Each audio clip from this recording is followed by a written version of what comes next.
Hello दोस्तों, आज के वीडियो में हम यूपी डीएलएड थर्ड सेमेस्टर के द्वितीय प्रश्न पत्र समावेशी शिक्षा के राजन सीरीज का अति लघुत्तरी प्रश्न को पढ़ेंगे। अति लघुत्तरी प्रश्न को हम लोग 2 क्लास में ख़त्म करेंगे। अति लघुत्तरी प्रश्न का ये पहला क्लास है, तो आइए अति लघुत्तरी प्रश्न शुरू करते हैं। पहला प्रश्न है, पर्यवेक्षण का क्या अर्थ है? उत्तर है, पर्यवेक्षण में विद्यालय की गतिविधियों का मूल्यांकन किया जाता है। इसकी सहायता से अध्यापकों की कार्य कुशलता को बढ़ाया जाता है। पर्यवेक्षण द्वारा शिक्षण अधिगम प्रक्रिया में सुधार लाया जाता है। यह प्रश्न 2022 में पूछा हुआ है। अगला है, निदान एवं उपचार को समझाइए। यह भी 2022 में पूछा हुआ है। उत्तर है, निदान में समस्या का पता लगाते हैं तथा उपचार में समस्या का समाधान करते हैं। प्रश्न संख्या 3 है। ये सारे क्वेश्चन 2022 में पूछे हुए हैं। प्रश्न संख्या 3 है, पर्यवेक्षण एवं निरीक्षण में अंतर बताइए। उत्तर, पर्यवेक्षण में केवल गुणवत्ता पर ध्यान दिया जाता है, जबकि निरीक्षण में गुण एवं दोष दोनों को इंगित किया जाता है। प्रश्न संख्या 4 है, मनोविज्ञानशाला उत्तर प्रदेश में कब और कहाँ स्थापित की गई? उत्तर, सन 1947 में इलाहाबाद में। इलाहाबाद मतलब प्रयागराज में। इलाहाबाद का नाम प्रयागराज हो गया है। प्रश्न संख्या 105 है, सिर्फ 5 है वो। परामर्श में सहयोग देने वाली 2 संस्थाओं के नाम लिखिए। उत्तर, डायट जिला चिकित्सालय, मनोविज्ञानशाला। प्रश्न संख्या 6 है, शिक्षण एवं निर्देशन में अंतर लिखिए। उत्तर, शिक्षण एक प्रक्रिया है शिक्षा प्रदान करने की, जबकि निर्देशन में मार्गदर्शन प्रदान किया जाता है। यह प्रश्न 2022 में पूछा हुआ है। प्रश्न संख्या 7 है, शारीरिक विकलांग बालक कौन होते हैं? उत्तर, ऐसे बच्चे जो अस्थि बाधित, दृष्टि बाधित, श्रवण बाधित अथवा मूक बधिर होते हैं। मूक बधिर मतलब गूंगे जो होते हैं, शारीरिक विकलांग बालक कहलाते हैं। यह भी प्रश्न 2022 में पूछा हुआ है। प्रश्न संख्या 8 है, पिछड़ापन मापने की इकाई क्या होती है? उत्तर है, बुद्धि लब्धि। यह भी 2022 में पूछा हुआ है। प्रश्न संख्या 9 है, अपंगता के 2 कारण बताइए। उत्तर, जन्मजात, दूसरा है दुर्घटनावश। अपंगता मतलब वही विकलांगता का एक, ये या तो जन्मजात होती है नहीं तो दुर्घटना हो जाती है, कोई भी एक्सीडेंट हो जाता है या कुछ भी हो जाता है, दुर्घटनावश हो जाता है उनमें अपंगता। ये भी प्रश्न 2022 में पूछा हुआ है। प्रश्न संख्या 10 है, समावेशी शिक्षा का सूक्ष्म आशय बताइए। उत्तर, समावेशी शिक्षा का सूक्ष्म आशय शिक्षा की सार्वभौमिकता से है। यही प्रश्न 2022 में पूछा हुआ है। प्रश्न संख्या 11 है, आवाज की समस्या का दोष क्या है? उत्तर, आवाज की समस्या वह होती है जबकि एक व्यक्ति को यह समझ नहीं आता कि किन परिस्थितियों में ऊंचा बोलना चाहिए तथा किस परिस्थिति में उसे नीचा बोलना चाहिए। इसका मतलब उसको पिच पता नहीं होता है। तो यह भी प्रश्न 2022 में पूछा हुआ है। प्रश्न संख्या 12 है, बुद्धि लब्धि से आप क्या समझते हैं? अथवा बुद्धि परीक्षण हेतु निर्धारित सूत्र लिखिए अथवा शैक्षिक उपलब्धि का सूत्र बताइए। ये तीनों प्रश्न 2018, 2017 और 2019 और 22 क्रमशः पूछे गए हैं। तो इसका उत्तर देखते हैं। मानसिक आयु तथा वास्तविक आयु के अनुपात में 100 से गुणा करने पर जो अंक प्राप्त होता है उसे बुद्धि लब्धि कहा जाता है। बुद्धि लब्धि बराबर मानसिक आयु बटे वास्तविक आयु गुणे 100। प्रश्न संख्या 13 है, शैक्षिक रूप से पिछड़े बच्चों की परिभाषा सिरिल बर्ट के अनुसार लिखें। उत्तर, पिछड़े बच्चे वे कहलाते हैं जिनकी शैक्षिक लब्धि या बुद्धि या शिक्षा अंक 85 से कम होता है। मतलब जो शैक्षिक रूप से पिछड़े बच्चे होते हैं उनकी बुद्धि लब्धि 85 से कम होता है, उनको बोलते हैं हम शैक्षिक रूप से पिछड़े बालक। प्रश्न संख्या 14 है, किसका कथन है विशिष्ट बालक जैसा कि बाल मनोविज्ञान में प्रयुक्त होता है से तात्पर्य अत्यधिक प्रवीण एवं प्रतिभाशाली बालकों के साथ साथ उन बालकों से भी है जो निम्न बुद्धि या अन्य शिक्षण असमर्थताओं के होते हैं। उत्तर, यह कथन रेबर का है। प्रश्न संख्या 15 है, पिछड़े बच्चों से आप क्या समझते हैं? उत्तर, सौनेल के अनुसार पिछड़ा हुआ बच्चा वह है जो अपनी आयु के अन्य बच्चों की तुलना में अत्यधिक शैक्षिक दुर्बलता को प्रदर्शित करे। प्रश्न संख्या 16 है, पिछड़े बच्चों की विशेषताएं बताइए अथवा पिछड़े बालकों की दो विशेषताएं बताइए। उत्तर है, पिछड़े बच्चों की बुद्धि लब्धि सामान्यतः या औसत से कम होती है। दूसरा है, पिछड़े बच्चों का अधिगम स्तर मंद होता है। तीसरा, पिछड़े बच्चों का व्यवहार असमायोजित होता है। चौथा, पिछड़े बच्चे जीवन में निराशा का अनुभव अधिक करते हैं। यह प्रश्न 2019 में पूछा हुआ है। प्रश्न संख्या 117 है, पिछड़े बालकों की शिक्षा व्यवस्था कैसी होनी चाहिए? उत्तर, पहला है, पिछड़े बालकों के लिए विद्यालय का वातावरण भयमुक्त होना चाहिए। दूसरा है, पिछड़े बालकों के मानसिक योग्यता के लिए पाठ्यक्रम को तय करना चाहिए। प्रश्न संख्या 18 है, वंचना से आपका क्या अभिप्राय है? उत्तर, वंचना एक सामाजिक आर्थिक संप्रत्यय है। वंचना की अवधारणा व्यक्ति की असुविधाओं एवं अभावों की ओर संकेत करती है। प्रश्न संख्या 19 है, समस्यात्मक बच्चों से क्या अभिप्राय है? उत्तर, वैलेंटाइन के अनुसार समस्यात्मक बच्चे वे बच्चे हैं जिनके व्यवहार तथा व्यक्तित्व इस सीमा तक असामान्य होते हैं कि वे घर, विद्यालय तथा समाज में समस्याओं के जनक बन जाते हैं। प्रश्न संख्या 20 है, निर्देशन का अर्थ बताइए। उत्तर, निर्देशन गाइडेंस शब्द का हिंदी रूपांतर है। इसका सामान्य अर्थ मदद करने से लिया जाता है।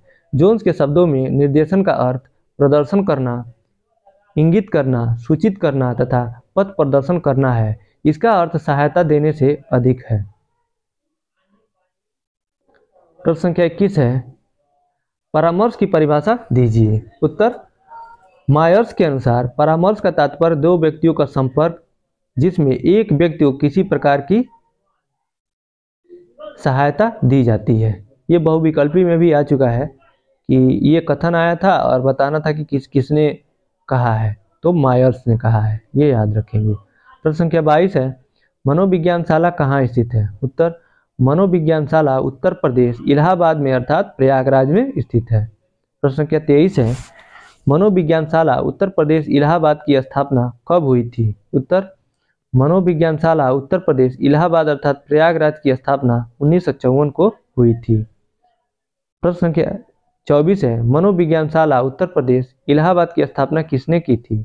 उत्तर, इस शाला की स्थापना आचार्य नरेंद्र देव ने की थी। प्रश्न संख्या 25 है, मनोविज्ञानशाला उत्तर प्रदेश इलाहाबाद अर्थात प्रयागराज का संस्था प्रमुख क्या कहलाता है?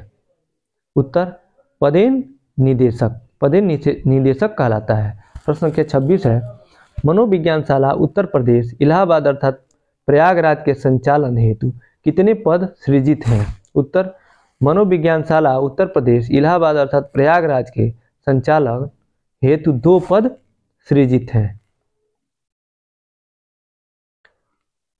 प्रश्न संख्या 27 है, जिला चिकित्सालय के विशेषज्ञ समिति का नेतृत्व कौन करता है? उत्तर, मुख्य चिकित्सा अधिकारी CMO।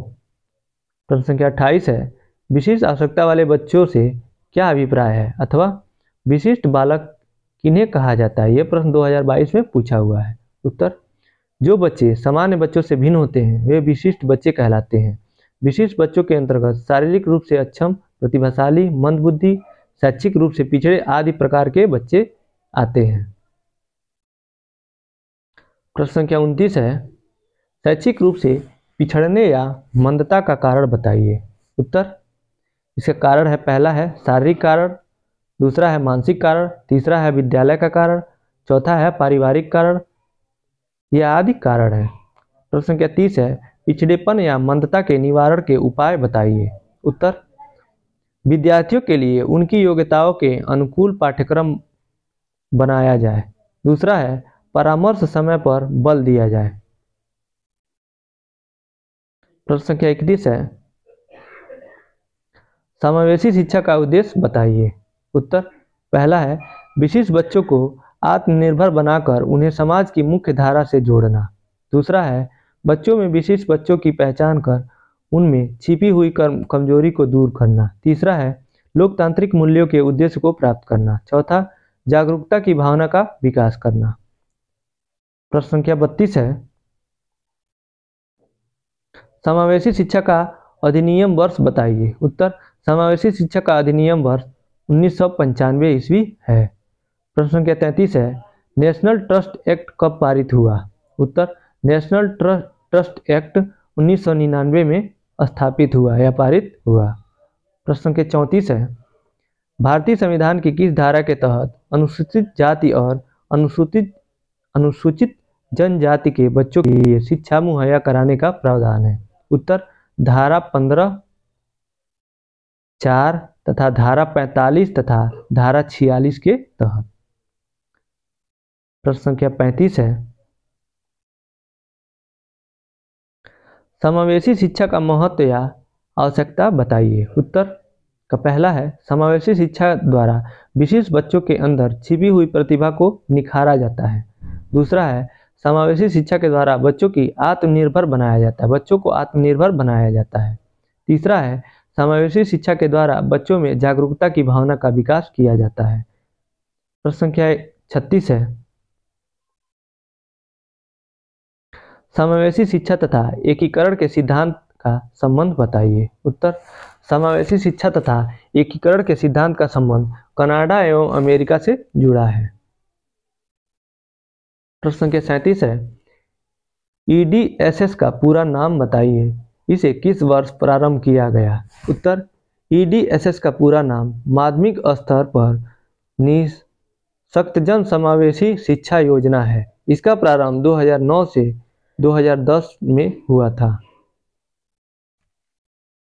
प्रश्न संख्या 38 है, निःशक्त व्यक्ति अधिनियम वर्ष बताइए। उत्तर, निःशक्त व्यक्ति अधिनियम का वर्ष सन 1995 ईस्वी है। प्रश्न संख्या 39 है, एकीकृत शिक्षा कब प्रारंभ हुई। उत्तर, एकीकृत शिक्षा 1974 में प्रारंभ हुई थी। प्रश्न संख्या 40 है, एकीकृत शिक्षा परियोजना का प्रारंभ कब हुआ। उत्तर, एकीकृत शिक्षा परियोजना का प्रारंभ 1930 ईस्वी में हुआ था। प्रश्न संख्या 41 है, समन्वित शिक्षा कब प्रारंभ हुई। उत्तर, समन्वित शिक्षा वर्ष 2005 में प्रारंभ हुई थी। प्रश्न संख्या 42 है, राष्ट्रीय विकलांग नीति कब आई। उत्तर, राष्ट्रीय विकलांग नीति 2006 में आई थी। सब ये एक एक लाइन का है, आप पढ़ते जाएंगे और ये 1-2 बार पढ़ लेंगे आप, तैयार हो जाएगा। प्रश्न संख्या 43 है, IEDC का पूरा नाम बताइए। इसका प्रारंभ कब हुआ था। उत्तर, समेकित शिक्षा व्यवस्था योजना इसका पूरा नाम है और इसका प्रारंभ 1974 में हुआ था। प्रश्न संख्या 44 है, निःशक्तजन अधिनियम कब बना। उत्तर, यह अधिनियम सन 1995 ईस्वी में बना था। प्रश्न संख्या 45 है, एकीकृत शिक्षा क्या है। उत्तर, भारत में समावेशन प्रत्यय का आरंभ एकीकृत शिक्षा के रूप में हुआ है। एकीकृत शिक्षा के माध्यम से दृष्टिबाधित बच्चों को सामान्य बच्चों के साथ पास के सामान्य विद्यालय में ही शिक्षा देने की योजना है। प्रश्न संख्या 46 है, वाक दोष का अर्थ स्पष्ट कीजिए अथवा श्रवण विकृति क्या है। तो वाक दोष का अर्थ स्पष्ट कीजिए 2016 और 18 में पूछा है, और श्रवण विकृति मतलब वही चीज है, ये 2022 में पूछा है। उत्तर, वाक दोष वह दोष है जिसके अंतर्गत दोषपूर्ण उच्चारण, दोषपूर्ण स्वर, अटकना एवं हकलाना, देर से वाणी विकास आदि विकार आते हैं। प्रश्न संख्या 47 है, असुविधा संपन्न समूह के बच्चे कौन हैं। उत्तर, शारीरिक रूप से विकलांग, दूसरा मानसिक रूप से विकलांग, तीसरा अनुसूचित जाति के बच्चे, चौथा अनुसूचित जनजाति के बच्चे। ये सब असुविधा संपन्न समूह के बच्चे हैं के अंतर्गत आते हैं। प्रश्न संख्या 48 है, टीकी ए मेनन के अनुसार शैक्षिक रूप से पिछड़े किसे कहते हैं? उत्तर, टीके ए मेनन के अनुसार भारतीय स्थिति में पिछड़ा बालक वह है जो अपनी कक्षा की औसत आयु से 1 से अधिक वर्ष बड़ा हो। प्रश्न संख्या 49 है, निर्देशन कितने प्रकार का होता है? उत्तर, निर्देशन 3 प्रकार का होता है। पहला है व्यक्तिगत निर्देशन, दूसरा है शैक्षिक निर्देशन, तीसरा है व्यावसायिक निर्देशन। प्रश्न संख्या 50 है, श्रवण विकलांग कितने प्रकार का होता है? उत्तर, पहला है चालकी श्रवण दोष, दूसरा है संवेदनिक श्रवण दोष। प्रश्न संख्या 51 है, अन्वेषण विधि के खोजकर्ता कौन है? उत्तर, अन्वेषण विधि के खोजकर्ता प्रोफेसर आर्मस्ट्रांग है। प्रश्न संख्या 52 है, प्रोजेक्ट विधि के खोजकर्ता कौन है? उत्तर, प्रोजेक्ट विधि के खोजकर्ता किलपैट्रिक हैं। प्रश्न संख्या 53 है, टीएटी का प्रयोग किस टेस्ट के लिए होता है? उत्तर, टीएटी का प्रयोग व्यक्तिगत परीक्षण के लिए होता है। प्रश्न संख्या 54 है, 80 से 89 आईक्यू वाले बच्चे कैसे होते हैं? उत्तर, 80 से 89 आईक्यू वाले बच्चे मंदबुद्धि होते हैं। प्रश्न संख्या 55 है, 70 से 79 आईक्यू वाले बच्चे कैसे होते हैं? उत्तर, 70 से 79 आईक्यू वाले बच्चे क्षीण बुद्धि होते हैं। क्षीण मतलब कमजोर बुद्धि। प्रश्न संख्या 56 है, 50 से 69 आईक्यू वाले बच्चे कैसे होते हैं? उत्तर, 50 से 79 दिया है, 79 नहीं होगा, यहाँ पे 69 होगा। 69 आईक्यू वाले बच्चे अल्प बुद्धि होते हैं। प्रश्न संख्या 57 है, बाल अपराध के कोई 2 कारण लिखिए। उत्तर, विघटित परिवार, दूसरा है गरीबी। ये 2018 में पूछा हुआ है। प्रश्न संख्या 58 है, मंद बुद्धि के बालकों का प्रकार बताइए। उत्तर, मंद बुद्धि बालक 3 प्रकार के होते हैं, जड़ बुद्धि, हीन बुद्धि और मूढ़ बुद्धि। जो जड़ बुद्धि होते हैं वो तो मूर्ख होते हैं, और उनसे भी मूर्ख बुद्धि जो होते हैं वो हीन बुद्धि उनको वाले बालक बोला जाता है उनको, और जो उनसे भी मूर्ख होते हैं, जो मानसिक रूप से उनसे भी पिछड़े होते हैं, उनको मूढ़ बुद्धि बालक बोला जाता है। प्रश्न संख्या 59 है, सामूहिक बुद्धि परीक्षण की विशेषता बताइए। उत्तर, सामूहिक बुद्धि परीक्षण शाब्दिक तथा अशाब्दिक दोनों होता है। प्रश्न संख्या 60 है, राष्ट्रीय न्यास अधिनियम का वर्ष बताइए। उत्तर, राष्ट्रीय न्यास अधिनियम का वर्ष 1999 ईस्वी है। प्रश्न संख्या 61 है, राज्य सरकार प्रतिवर्ष निःशक्त बच्चों को कितनी धनराशि देती है? उत्तर, राज्य सरकार प्रतिवर्ष निःशक्त बच्चों को 600 की धनराशि देती है। प्रश्न संख्या 62 है, बुद्धि परीक्षण के जनक कौन है? उत्तर, बुद्धि परीक्षण के जनक विनय है। प्रश्न संख्या 63 है, बुद्धि लब्धि सूत्र पूर्ण रूप से किसने दिया? उत्तर, बुद्धि लब्धि का सूत्र पूर्ण रूप से टर्मन ने दिया था। प्रश्न संख्या 64 है, शाब्दिक सामूहिक परीक्षण का दूसरा नाम बताइए। उत्तर, शाब्दिक सामूहिक परीक्षण का दूसरा नाम आर्मी अल्फा परीक्षण है। प्रश्न संख्या 65 है, अशाब्दिक सामूहिक परीक्षण का दूसरा नाम बताइए। उत्तर, अशाब्दिक सामूहिक परीक्षण का दूसरा नाम आर्मी बीटा परीक्षण है। प्रश्न संख्या 66 है, बुद्धि परीक्षण बुद्धि लब्धि के आधार पर बालकों को कितने वर्गों में बांटा गया है? उत्तर, सामान्य बुद्धि तीन वर्गों में बांटा गया है। पहला है सामान्य बुद्धि, दूसरा है श्रेष्ठ बुद्धि, तीसरा है मंद बुद्धि। प्रश्न संख्या 67 है, डॉक्टर जलोटा ने किस बुद्धि परीक्षण का निर्माण किया? उत्तर, डॉक्टर जलोटा ने सन 1951 में सामूहिक बुद्धि परीक्षण का निर्माण किया था। प्रश्न संख्या 68 है, परामर्श किसे कहते हैं? उत्तर, किसी व्यक्ति समस्याओं एवं कठिनाइयों को दूर करने के लिए दी जाने वाली सहायता, सलाह और मार्गदर्शन को परामर्श कहते हैं। प्रश्न संख्या 69 है, एल्फ्रेड बीने ने पहला बुद्धि परीक्षण कब किया था? उत्तर, वर्ष 1915 में। यह प्रश्न 2017 में पूछा गया है। प्रश्न संख्या 70 है, परामर्श की 2 विधियों के नाम लिखिए। उत्तर, परामर्श की 2 विधियां निम्नलिखित हैं। पहला है निर्देशात्मक परामर्श, दूसरा है अनिर्देशात्मक परामर्श, ये भी 2017 में पूछा हुआ है। प्रश्न संख्या 71 है, समावेशी शिक्षा का क्या अर्थ है? उत्तर, समावेशी शिक्षा से तात्पर्य है कि छात्रों को सार्थक शिक्षा अनुकूलतम पर्यावरण में उपलब्ध कराई जाए जिससे वे अपने जीवन को सफल बना सके। इसमें योग्यता, शारीरिक अक्षमता, भाषा, संस्कृति, पारिवारिक पृष्ठभूमि एवं उम्र किसी प्रकार का अवरोध उत्पन्न न कर सके। प्रश्न संख्या 72 है, मन बुद्धि बच्चों की मानसिक विशेषता बताइए। उत्तर, मन बुद्धि बच्चों की मानसिक विशेषता इस प्रकार है। बुद्धि लब्धि सामान्य बालकों से कम होती है, जन्मजात मानसिक क्रियाएं सामान्य बालकों की अपेक्षा कम होती है, स्मृति विस्तार, ध्यान विस्तार आदि कम होता है मन बुद्धि बच्चों का। ये प्रश्न 2017 में पूछा हुआ है।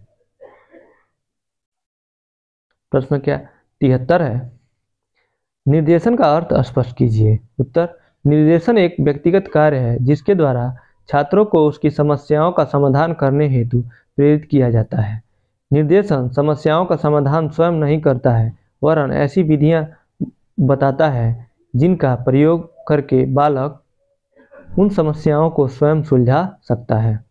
प्रश्न के 74 है, बुद्धि परीक्षण कितने प्रकार के होते हैं? उत्तर, बुद्धि परीक्षण 2 प्रकार के होते हैं, व्यक्तिक परीक्षण, सामूहिक परीक्षण। तो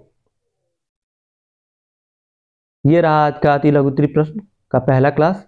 कल हम लोग अति लघुत्तरीय प्रश्न को खत्म कर लेंगे। और कैसा लगा आपको वीडियो ये कमेंट बॉक्स में बताइएगा। और जो आपको ये वीडियो अच्छा लगा तो आप ये वीडियो को लाइक कीजिए, अपने दोस्तों के साथ शेयर कीजिए, और जो चैनल पे नए हैं तो चैनल को सब्सक्राइब कीजिए। इस वीडियो को देखने के लिए बहुत बहुत धन्यवाद दोस्तों।